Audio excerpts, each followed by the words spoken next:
Bulan Ramadan baru saja memasuki pertengahan. Bu Siti melihat peluang bisnis karena banyak orang mulai mencari cemilan untuk buka puasa, termasuk manisan kolang-kaling. Kalau dihitung-hitung uangnya aku punya ini cukup banyak buat jualan. Aku kepikiran jualan manisan kolang-kaling. Soalnya kalau sore orang-orang pasti nyari cemilan buat buka puasa. Kalau jualan ini pasti lumayan hasilnya. Tapi masalahnya harga kolang-kaling di pasar mahal banget. Kalau modalnya besar, nanti malah nggak balik modal. Aku nggak bisa asal-asalan. Aku harus cari cara biar modalnya kecil tapi besar. Gimana kalau aku cari langsung ke pengumpul atau petani yang panen sendiri? Biasanya mereka jual lebih murah daripada pedagang di pasar. Iya, kayaknya itu bisa jadi solusi. Besok aku harus cari tahu di mana bisa beli dagangan harga yang lebih murah. Aku nggak boleh ragu. Bulan puasa ini rezekinya banyak. Kalau aku usaha dengan niat baik, pasti ada jalan. Oke, besok aku harus bergerak cepat biar bisa mulai jual secepatnya.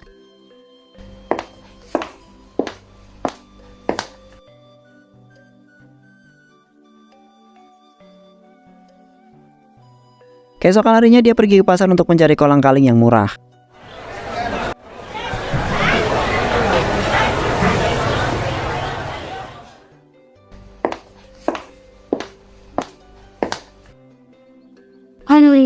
Harga kolang-kaling di sini mahal semua. Kalau aku beli banyak, modalnya bisa habis. Tapi kalau aku bisa ambil tanpa bayar, kenapa enggak? Pedagang ini pasti untung besar setiap hari. Kehilangan sedikit, nggak bakal bikin dia bang. Bu Siti melihat seorang pedagang kolang-kaling sibuk melayani para pembeli. Saat penjual lengah, Bu Siti mencuri beberapa kantong kolang-kaling. Kesempatan nggak datang 2 kali. Kalau aku ragu, malah keburu ketahuan. Harus terus cepat.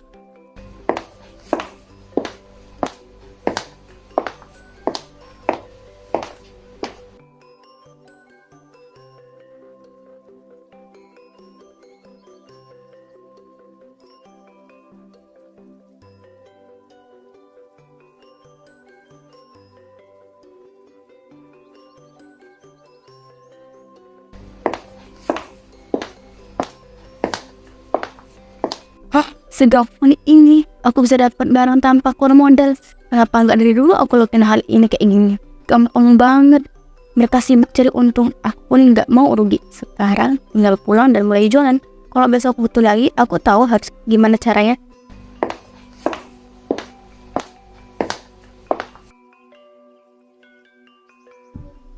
Sampai di rumah, Bu Siti mulai mengolah kolang-kaling itu, kemudian dijual sebagai manisan berbuka puasa. Nah, sekarang saatnya bikin manisan kolang-kaling. Ini barang gratis, tapi nanti laku dijual mahal. Pintar sekali aku ini.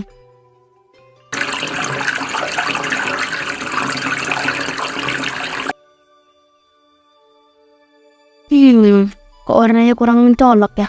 Kalau begitu nanti nggak menarik di mata pembeli. Aku butuh warna yang lebih kuat, lebih menggoda.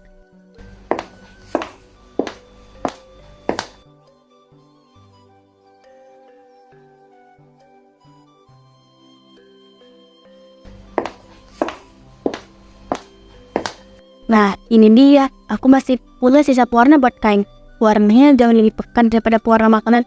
Kalau aku pakai ini, pasti kolang-kalingnya kelihatan lebih segar dan menggoda. Agar warnanya lebih menarik, Bu Siti menambahkan pewarna tekstil.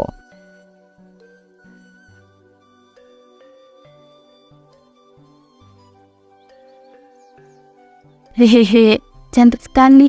Ini baru namanya manisan premium. Siapa yang sangka modal 0 rupiah bisa berubah jadi uang yang banyak. Manis banget.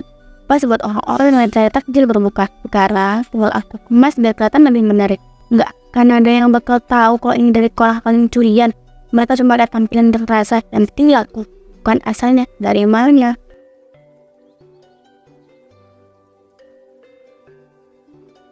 Bu Siti menjual manisannya di pasar sore menjelang buka puasa. Menariknya banyak para pembeli karena harganya lebih murah. Manisan kolang-kaling, manisan kolang-kaling, manisan segar, manis dan murah. Cuman di sini yang paling enak buat buka berpuasa. Ayo dibeli cuma 5.000. Ayo dibeli cuma 5.000 aja. Ini satu porsi. Ayo mari sini.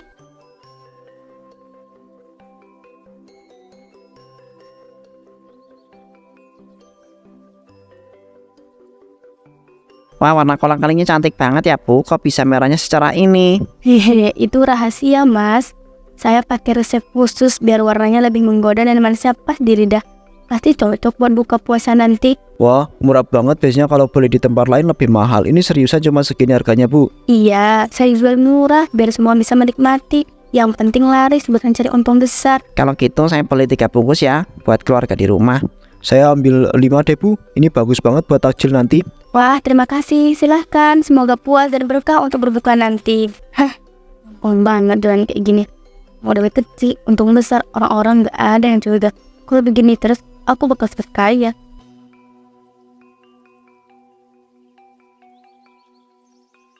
Di malam harinya Bu Siti merasa sangat bahagia karena dia mendapat banyak uang dengan mudah.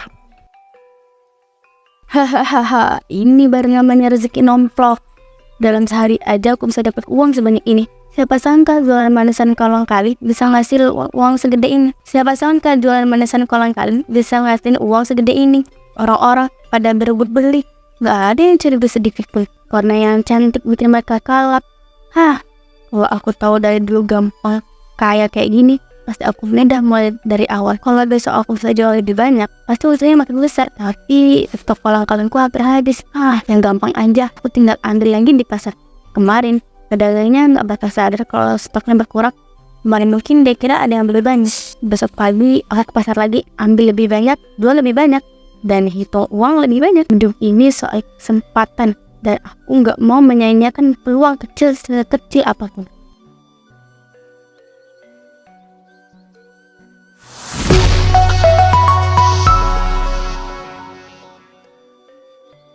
Selamat malam pemirsa. Kami baru saja menerima laporan bahwa pihak kepolisian telah menangkap jaringan pengedar uang palsu yang beradopsi di beberapa pasar tradisional. Para pelaku menggunakan modus menyebarkan uang palsu melalui transaksi kecil, sehingga sulit dideteksi oleh para pedagang. Polisi menghimbau agar lebih berhati-hati dalam menerima uang saat bertransaksi, terutama di bulan Ramadan ini, di mana aktivitas jual beli meningkat.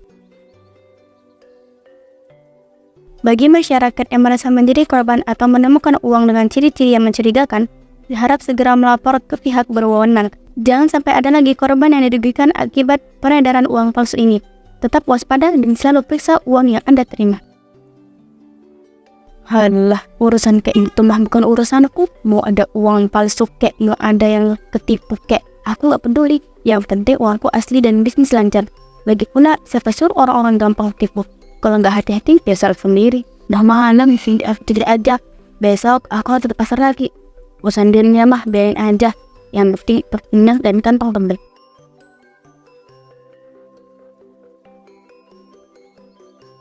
Malamnya beberapa pelanggan yang sudah berbuka puasa merasa mual dan juga pusing. Wah, cantik sekali warnanya. Pasti rasanya juga enak. Ayo kita coba manisan ini.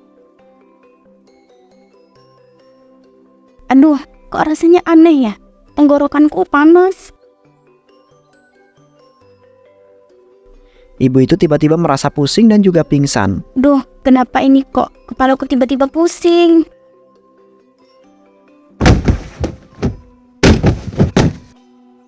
Bu, kenapa? Bu sakit. Tolong, Ibu tunggu sebentar ya. Bapak bawa Ibu ke rumah sakit.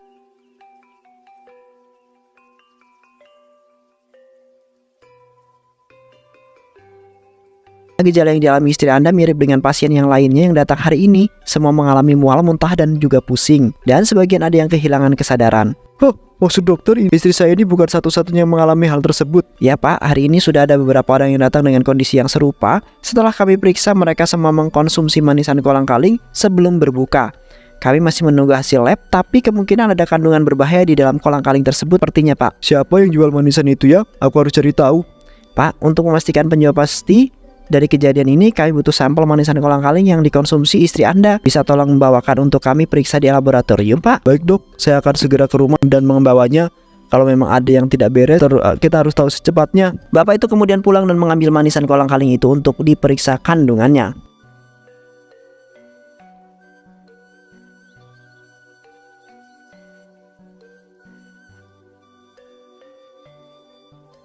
Nok, ini hasilnya. Manisan ini mengandung zat pewarna sintesis yang seharusnya tidak boleh dikonsumsi manusia. Zat pewarna apa? Pewarna tekstil dok, ini bukan pewarna makanan. Zat ini mengandung bahan kimia beracun yang menyebabkan keracunan jika dikonsumsi, apalagi dalam jumlah yang banyak. Jadi benar ada yang dengan sengaja menjual makanan beracun. Ini harus segera dilaporkan. Saya itu tidak bisa diam dan orang lain jadi korban. Kami akan mencatat ini sebagai bukti medis. Anda bisa melaporkannya ke pihak yang berwenang supaya tidak ada korban yang lain berjatuhan.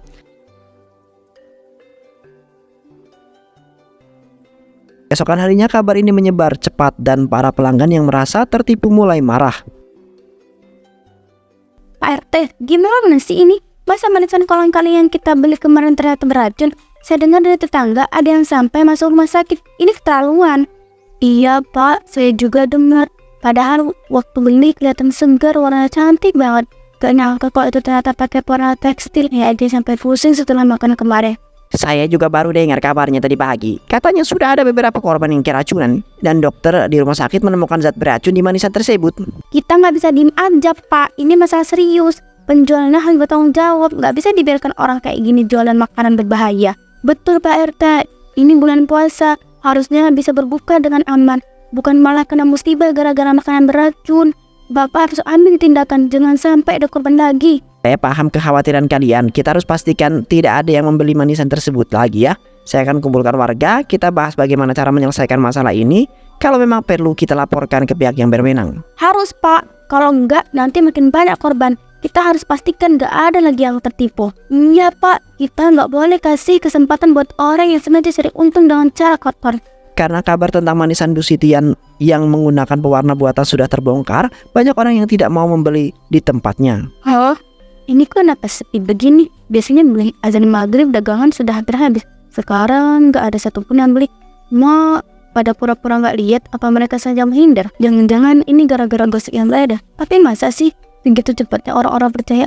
Cuman karena beberapa orang sakit, mereka nuduh daganganku beracun. Dasar kampung, nggak tahu diri. Kemarin rebutan beli, sekarang sosokan jijik. Lihat aja nanti, mereka pasti bakal balik lagi ke sini. Kalau dagangan lain mahal, pasti mereka nyari yang murah. Cuma butuh waktu aja sebelum mereka sadar kalau aku tuh satu-satunya yang kasih harga paling rendah.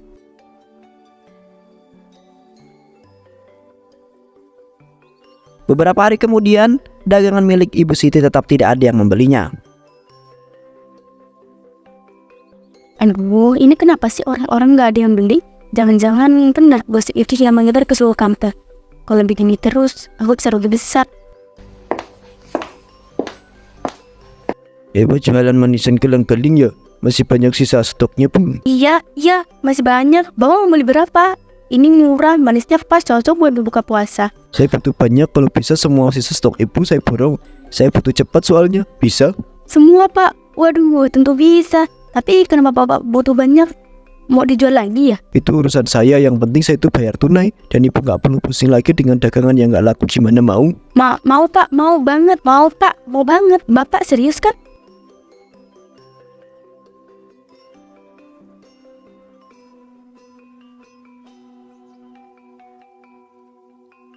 Ini uangnya saya bayar lebih mahal dari harga biasanya ya. Tapi saya ambil semua sekarang juga. Wah, ini banyak banget Pak. Lebih dari harga jual biasanya. Bapak yakin? Yakin Bu, ambil atau saya cari tempat lain deh. Enggak. Saya jual ke Bapak aja. Ini semuanya stoknya. Tolong itu sendiri. Makasih banyak ya Pak. Sudah borong dagangan saya. Sama-sama ya Bu, semoga laris juga ya. Untung aja ada orang baik kayak Bapak tadi. I think gak perlu buang-buang waktu nunggu pembeli. Uang banyak, dagangan habis, dan masalah selesai. Hahaha, ini baru namanya keberuntungan.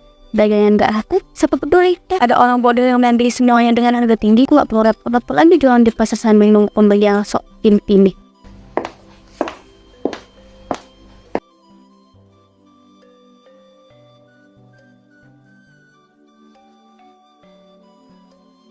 Di rumah Bu Siti senang karena mendapat banyak uang karena kolang-kalingnya dibeli dengan harga yang mahal.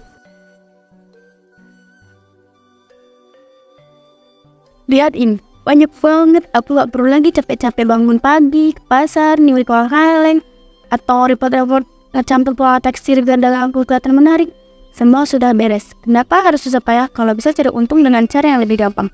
Aku tinggal nikmatin hasilnya aja sekarang. Hidup emang enak kalau pintar cari celah. Mungkin ini tanda kalau aku harus berhenti jualan. Ngapain repot kalau duit udah segede banyak?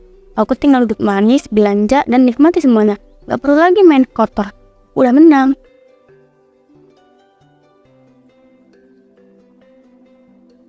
Suatu hari Ibu Siti hendak belanja dengan uang hasil jualannya, namun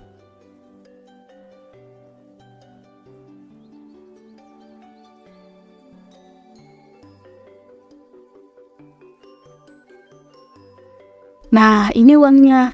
Hitung aja dulu kalau mau, biar pas.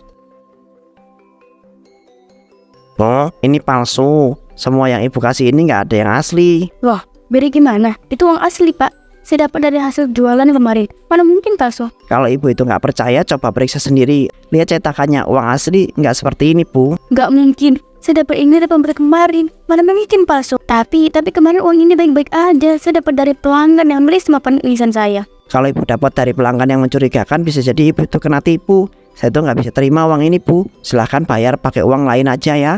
Atau saya itu nggak bisa kasih belanjaan Ibu. Semuanya palsu. Aku kena jebakan.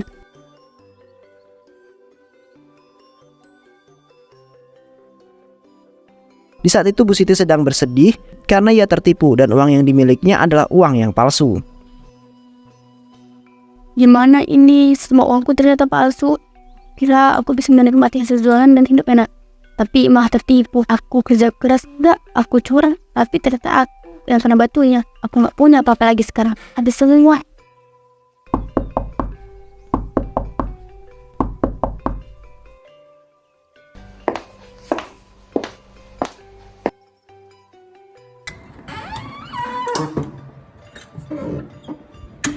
Pak, ada apa? Kalau nggak marahin saya, tolong nanti aja. Saya lagi banyak pikiran. Saya sudah dengar semuanya Bu Siti. Bukan cuma tentang uang palsu, tapi juga tentang manisan yang Ibu jual itu. Banyak warga yang akhirnya sakit dan mereka menuntut pertanggungjawaban dari Ibu. Pak, saya nggak tahu kalau itu bakal bikin orang sakit. Saya tidak datang untuk marah-marah, Bu. Saya datang buat kasih pilihan ke Ibu. Warga minta ganti rugi.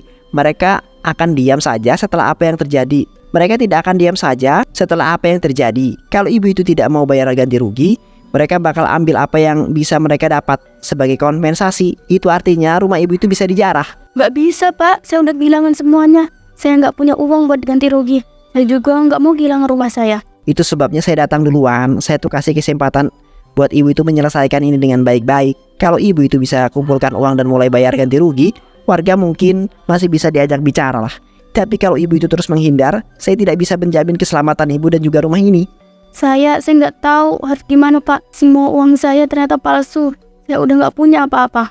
Ya itu konsekuensinya, Bu Siti. Sekarang Ibu tuh tinggal pilih, cari cara buat bayar ganti rugi itu, atau biarkan warga mengambil hak mereka sendiri-sendiri. Siti sempat menawarkan uang palsu itu untuk membayar kompensasi, tapi Pak RT tahu kalau uang yang diberikan itu adalah uang yang palsu. Pak, kalau saya bayar pakai uang ini bisa nggak? Saya tetap bayar kompensasi kan? Warga nggak perlu ribut lagi. Bu Siti, Ibu pikir saya itu bodoh? Ini uang palsu. Apa Ibu itu benar-benar mau menipu warga lagi setelah semua yang sudah terjadi? Pak, saya nggak tahu kalau ini palsu. Saya juga korban. Saya juga kena tipu. Saya juga mengusahakan ini tanpa ribut-ribut. Cukup Bu Siti, saya sudah cukup sabar. Saya datang buat kasih Ibu kesempatan, bukan buat dengar alasan. Warga itu butuh ganti rugi dan Ibu itu harus bayar. Saya tuh kasih waktu 2 minggu ya. Kalau sampai batas waktu itu Ibu belum bayar, jangan salahkan warga kalau mereka itu ambil tindakan secara sendiri. Pak, 2 minggu itu waktu yang terlalu singkat.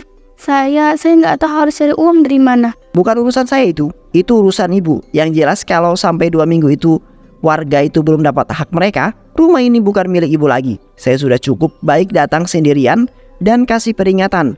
Kalau Ibu masih coba main curang lagi, dan bersiaplah dengan akibatnya. 2 minggu? Gimana caranya aku bisa dapetin uang sebanyak itu dalam waktu 2 minggu?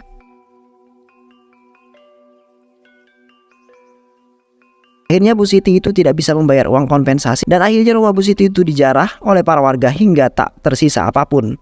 2 minggu sudah habis, aku nggak bisa bayar. Aku udah coba semuanya, tapi nggak ada cara buat dapet uang sebanyak itu. Apa yang bakal terjadi sama?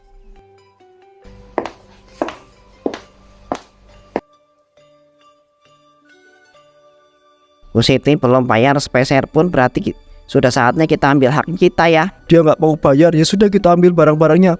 Ini ganti rugi buat orang yang sakit gara-gara jualannya. Tolong jangan ambil barang-barangku, aku mohon. Aku cuma butuh waktu sedikit lagi, aku pasti bayar. Waktu sudah habis Bu Siti. Kami sudah kasih kesempatan, tapi ibu malah diam saja. Jangan salahkan kami ya. Tanpa ragu, warga mulai mengangkut barang-barang dari rumahnya Bu Siti. Tolong jangan ambil semuanya, aku gak punya apa-apa lagi. Aku gak punya tempat lain buat pergi. Warga tidak peduli, mereka terus membawa barang-barang keluar hingga akhirnya rumah itu benar-benar kosong.